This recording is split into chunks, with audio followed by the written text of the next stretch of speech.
এমন আগুন যা দুনিয়ার আগুন থেকে 70 গুণ বেশি তীব্র হবে। মানুষ তাতে জ্বলে পুড়ে যন্ত্রণায় ছটফট করবে, কিন্তু মৃত্যু ঘটবে না। সেখানে এমন ভয়ঙ্কর ঠান্ডা থাকবে যে মানুষ বরফের মতো জমে যাবে। সেখানে খাবার হিসেবে দেওয়া হবে কাঁটাযুক্ত বিষাক্ত জাক্কুম ফল, যা খেয়ে মানুষ যন্ত্রণায় ছটফট করবে। গ্লাস দিয়ে তাদেরকে পান করানো হবে ফুটন্ত পানি, দুর্গন্ধযুক্ত রক্ত ও পুজ। হ্যাঁ বন্ধু, এটাই সেই ভয়ানক জাহান্নাম যা প্রতিটি অপরাধীকে ফেস করতে হবে। আসুন এই ভিডিওতে সেই জাহান্নামের শুরু থেকে শেষ পর্যন্ত গল্প শুনে আসি, যার প্রতিটি কথা কুরআন ও হাদিস থেকে নেওয়া হয়েছে। ইসরাফিল আলাইহিস সালাম প্রথমবারের মতো একটা দীর্ঘ গভীর শ্বাস নিলেন। তারপর ঠোঁট ছুঁড়িয়ে দিলেন সিংগায়। অতল গহ্বর থেকে উঠে এলো সিংগার শব্দ, ভয়াবহ হাড় কাঁপানো শব্দ। প্রথমে তাতে কেঁপে উঠল মক্কা আল মুকাররমা, তারপর সেই ঢেউ ছড়িয়ে পড়ল মদিনা আল মুনাওয়ারাতে, আবৃত করল মসজিদে নববীর প্রতিটি ইট, প্রতিটি স্তম্ভ। কাঁপল ইস্তাম্বুল, দোলে উঠল ঐতিহাসিক আয়া সোফিয়া। লন্ডনে থেমে গেল বিগ বেনের সময়, নিউ ইয়র্কের আকাশচুম্বী দালানগুলো গর্জে উঠল ভয়ের কম্পনে। টোকিওতে যন্ত্রপাতি ছিন্ন ভিন্ন হয়ে পড়ল। একই মুহূর্তে গোটা পৃথিবীর প্রতিটি প্রান্তে ছড়িয়ে পড়ল সে বিকট শব্দ। আকাশের তারারা একে একে নিভে যেতে লাগলো। সেই দীপ্তিমান সূর্য ডুবে গেল অদৃশ্য অন্ধকারে, আর চাঁদ ভেঙে টুকরো টুকরো হয়ে গেল। আকাশের বুকে মুহূর্তে সমগ্র মহাবিশ্ব এক বিশাল কবরস্থানে রূপ নিল। নেমে এলো নীরব নিস্তব্ধতা। সবকিছু সম্পূর্ণ অন্ধকার, সবকিছু মৃত্যু কোলে ঢলে পড়েছে, সবকিছু আচ্ছাদিত হয়ে গেল। শুধু আল্লাহ অবশিষ্ট রইলেন। ঘোষণা আসলো, আজ কার জন্য রাজত্ব? কিন্তু কেউ উত্তর দিল না। কতক্ষণ স্থায়ী হলো এই ভয়াবহ নীরবতা? 40 বছর নাকি 40 দিন নাকি 40 ঘন্টা? কেউ জানে না, কারণ সময়ও থেমে গেছে, স্থানও বিলীন হয়ে গেছে। শুধু আল্লাহ জানেন এই অপেক্ষার দৈর্ঘ্য কত হবে। মৃতরা মিশে গেছে মাটির সঙ্গে, হাড়গুলো মিশে গেছে ধুলায়, চুলগুলো পচে গেছে, নখেরও অস্তিত্ব নেই, কিন্তু আত্মাগুলো এখনো অপেক্ষায় আছে। বারজাখের জগতে যারা অপেক্ষা করছে, কারো জন্য কবরের শাস্তি, কারো জন্য কবরের নিয়ামত, কিন্তু সবাই অপেক্ষায়। তারপর এলো সেই পবিত্র মুহূর্ত। দ্বিতীয় আদেশ প্রতিধ্বনিত হলো, সিংগায় আবার ফু দাও ইসরাফিল। ফলে ইসরাফিল দ্বিতীয়বার গভীর শ্বাস নিলেন, কিন্তু এবার তা ভিন্ন। এবার তা জীবনের শ্বাস, এবার তা পুনরুত্থানের শ্বাস। ইসরাফিল দ্বিতীয়বারের মতো সিংগায় ফু দিলেন। শব্দ ছড়িয়ে গেল সর্বত্র। পৃথিবী ফেটে যেতে লাগলো প্রচণ্ড শব্দে। এক এক করে কবরগুলো খুলে গেল। ভেতর থেকে উঠল হাত, তারপর বাহু, তারপর মাথা। হাড়গুলো একে একে জোড়া লাগলো। মাংস জুড়ে গেল হাড়ের সঙ্গে। চুল গজে উঠল মাথায়, চোখ বসে গেল চোখের কোটরে। প্রতিটি মানুষ দাঁড়িয়ে গেল একে একে, ধুলো মাটিতে ঢাকা, অবাক, নগ্ন, ভীত আর কাঁপছে তারা। তারা জিজ্ঞেস করলো, কি আমাদের ঘুম থেকে জাগালো? তারপর তারা মনে করলো সেই ভয়াবহ সত্য। তারা বলতে লাগলো, হায় আফসোস, আমাদের নবীগণ সত্য বলেছিলেন। এটাই সেই প্রতিশ্রুতি যা দয়াময় আল্লাহ দিয়েছেন। এই চিৎকার ছড়িয়ে পড়লো চারদিকে, প্রতিধ্বনিত হলো আর্তনাদ, কিন্তু এখন অনেক দেরি হয়ে গেছে। ভয়ঙ্কর ভয় বিরাজ করছে সবখানে। তারা পালানোর জায়গা খুঁজছেন, কিন্তু নেই। তারা লুকানোর জায়গা খুঁজছেন, কিন্তু তাও নেই। তারপর দূর থেকে ভেসে আসছে কণ্ঠস্বর। ফেরেশতাগণ বললেন, লাইন ধরো সবাই, হাসরের ময়দানে যাও। এই আদেশ শুনে মানুষ যেন পালহারা ভেড়ার পাল। টেনে নেওয়া হচ্ছে একে একে, দলবদ্ধভাবে। কাঁপতে কাঁপতে হাঁটছে, শ্বাস আটকে যাচ্ছে, হৃৎপিণ্ড দ্রুত কাঁপছে। তারা ফিসফিস করছে, ইয়া রব্বি, ইয়া রব্বি। কিন্তু এখন অনেক দেরি হয়ে গেছে। যখন সুযোগ ছিল দুনিয়ায়, তখন তারা নামাজ পড়েনি, তখন তারা আল্লাহকে মনে রাখেনি। এখন মনে পড়ছে, কিন্তু খুব দেরি হয়ে গেছে। এদিকে হাসরের ময়দান পৃথিবীর মতো বিস্তৃত, বরং আরো প্রশস্ত। কোটি কোটি মানুষ, অসংখ্য প্রাণ একত্রে, আদম আলাইহিসসালাম থেকে শেষ নবজাতক পর্যন্ত সবাই এখানে উপস্থিত। অসংখ্য ভিড়, শ্বাস নেবার জায়গা নেই, চলাফেরার জায়গা নেই। মানুষ ভয়ে একে অপরকে চেপে ধরছে। সূর্যকে কাছে আনা হয়েছে, ঠিক মাথার উপরে, শুধু 1 মাইল দূরে। কি অসহ্য তাপ, শরীর থেকে ঘাম ঝরছে অবিরত, তাদের গোড়ালি পর্যন্ত ঘামে ডুবে আছে। এরা সামান্য পাপী। কেউ হাঁটু পর্যন্ত ডুবে আছে, এরা মাঝারি পাপী। কেউ কোমর পর্যন্ত ডুবে আছে, এরা অনেক পাপী। কেউ গলা পর্যন্ত ডুবে আছে, এরা মারাত্মক পাপী। কেউ ঘামের মধ্যে মুখ নাক ঢেকে আছে, এরা সবচেয়ে ভয়ঙ্কর পাপী। তারা ঘামে ডুবে যাচ্ছে কিন্তু মরতে পারছে না, কারণ মৃত্যু আর নেই। এই শাস্তির মধ্যেই সময় অতিবাহিত হচ্ছে। বছরের পর বছর কেটে যাচ্ছে, তবুও তারা দাঁড়িয়ে হাসরের ময়দানে। 1000 বছর গেল, 2000 বছর গেল, 3000 গেল, 5000 গেল, 10,000 গেল, এইভাবে 50,000 চলে গেল। তবুও তারা অপেক্ষায়, তারা কাঁদছে, ইয়া রব্বি, ইয়া রব্বি, আমাদের বিচার শুরু করো না এখনই। এই অপেক্ষা শাস্তির চেয়েও কঠিন। আমাদেরকে জাহান্নামে নিক্ষেপ করো, কিন্তু তবুও এই অপেক্ষার শেষ করো। আমরা আর পারছি না। কিন্তু আল্লাহ, যিনি ন্যায় বিচারক, তাদেরকে অপেক্ষায় রাখলেন। কারণ দুনিয়ায় তারা তার আদেশকে অপেক্ষায় রেখেছিলেন। তারা সালাত বিলম্ব করেছিল, তারা তওবা পিছিয়ে দিয়েছিল। আর আজ তারাই অপেক্ষায়। এমন সময় জাহান্নামের আগমন। হঠাৎ দূর থেকে একটা ভয়ঙ্কর শব্দ ভেসে এলো, যেন 1000 আগ্নেয়গিরি বিস্ফোরিত হচ্ছে, যেন লক্ষ ভূমিকম্প একসঙ্গে ঘটছে। শব্দ ক্রমশ তাদের কাছে আসছে। মানুষ কানে আঙ্গুল দিচ্ছে, কিন্তু কোনো লাভ নেই। শব্দ তাদের হাড় কাঁপিয়ে দিচ্ছে, অস্থিমজ্জায় ঢুকে যাচ্ছে। তারপর দূর থেকে দেখা দিল জাহান্নাম, ভয়ঙ্কর জাহান্নাম। 70,000 শৃঙ্খল দিয়ে বাঁধা। প্রত্যেক শৃঙ্খলে 70,000 ফেরেশতা টেনে আনছে। জাহান্নাম যেন জীবন্ত দানব, রাগান্বিত, ক্ষুধার্ত আর বুনো। মানুষকে দেখে সে আরো দ্রুত ছুটতে চায়। শৃঙ্খল টেনে ধরে আছে ফেরেশতারা অত্যন্ত কষ্টে। জাহান্নাম গর্জে উঠছে। যখন হাসরের মাঠের দিকে আসে, তার ক্রোধ আর ধরে রাখা যায় না। হঠাৎ ভেতর থেকে বের হলো এক বিশাল অগ্নিপিণ্ড।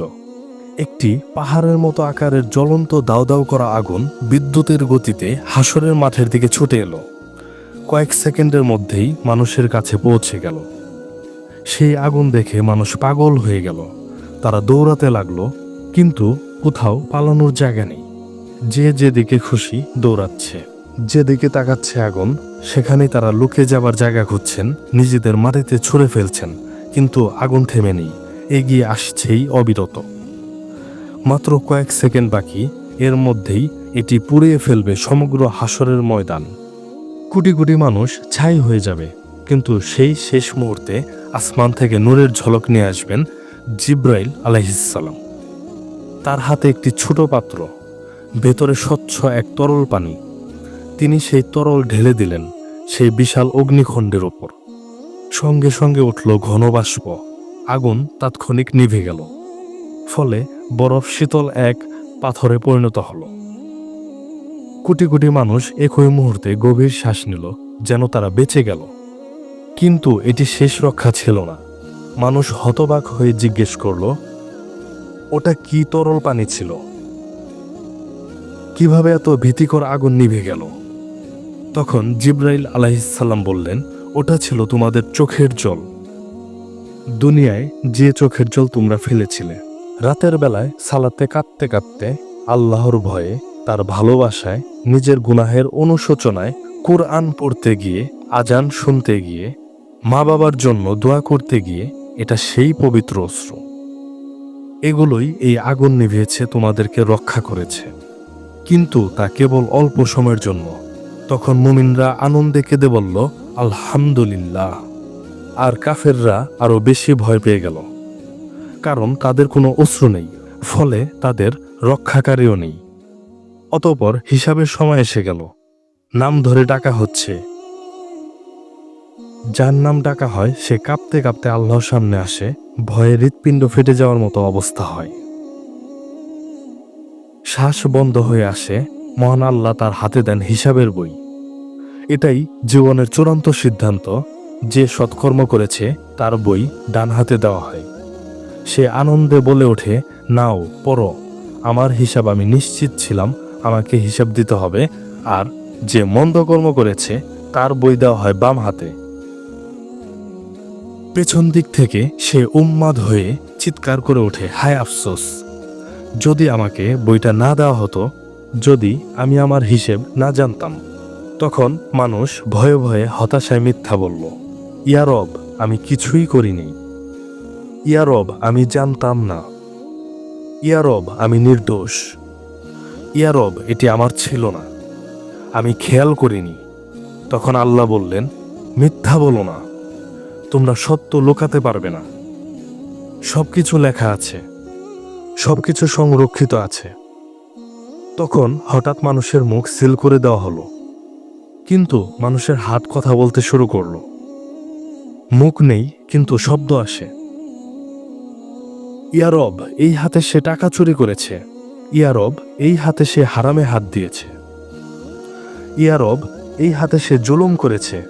পা সাক্ষ্য দিল, ইয়া রব, এই পা দিয়ে সে দৌড়ে গিয়েছে গুনাহের পথে। ইয়া রব, এই পা দিয়ে সে গিয়েছে জুলুমে। ইয়া রব, এই পা দিয়ে সে যায়নি মসজিদে। চোখ জানালো, ইয়া রব, এই চোখ দিয়ে সে হারামের দিকে তাকিয়েছে।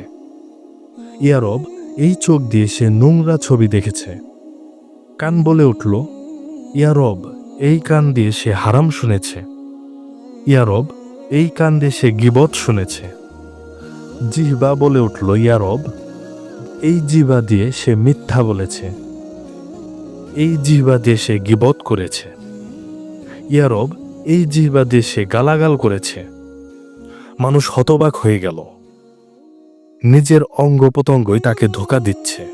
তারা আক্ষেপে নিজেদের চামড়াকে বলল, তোমরা কেন আমাদের বিরুদ্ধে সাক্ষ্য দিলে? কিছু বান্দাকে আল্লাহ ক্ষমা করলেন তার রহমতে, তার করুণায়, কিন্তু অধিকাংশ যাবে জাহান্নামে। আদম সন্তানের প্রতি 1099 জন যাবে জাহান্নামে। এভাবে হিসাব শেষ হলো। এবার আসলো বিচ্ছেদের সময়। মানুষকে লোহার শৃঙ্খল গলায় হাতে পায়ে দিয়ে ভেড়ার পালের মতো টেনে নেওয়া হচ্ছে জাহান্নামের দিকে। তারা কাঁদছে, মিনতি করে, ইয়া রব, আমাদের আরেকবার সুযোগ দাও, আমাদেরকে দুনিয়ায় ফিরিয়ে দাও, আমরা নিজেদের ঠিক করব, আমরা ভালো হয়ে যাব।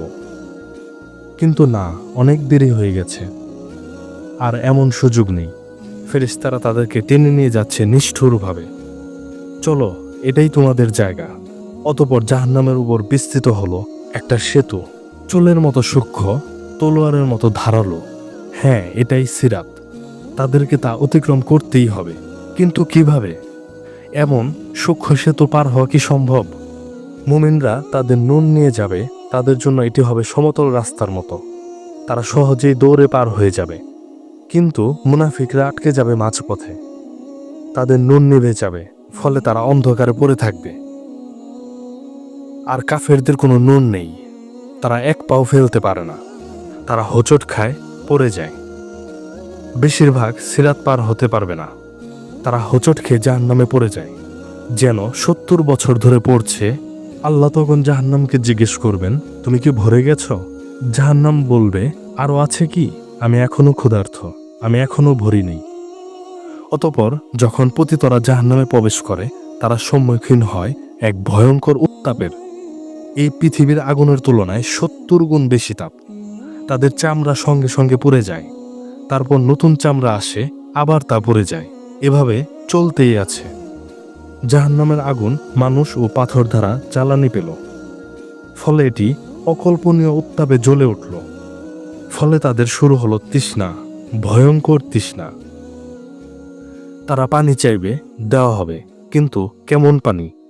তাদের দেওয়া হবে ফুটন্ত পানি, যা তাদের অন্ত্র ছিঁড়ে ফেলবে। তাদের দেওয়া হবে পুজ পানি পান করতে। তারা তা গিলতে চাইবে, কিন্তু পারবে না। প্রতিটি দিক থেকে মৃত্যু তাদের কাছে আসবে, কিন্তু তারা মরবে না। তারা খাদ্য চাইবে, দেওয়া হবে, কিন্তু কেমন খাদ্য?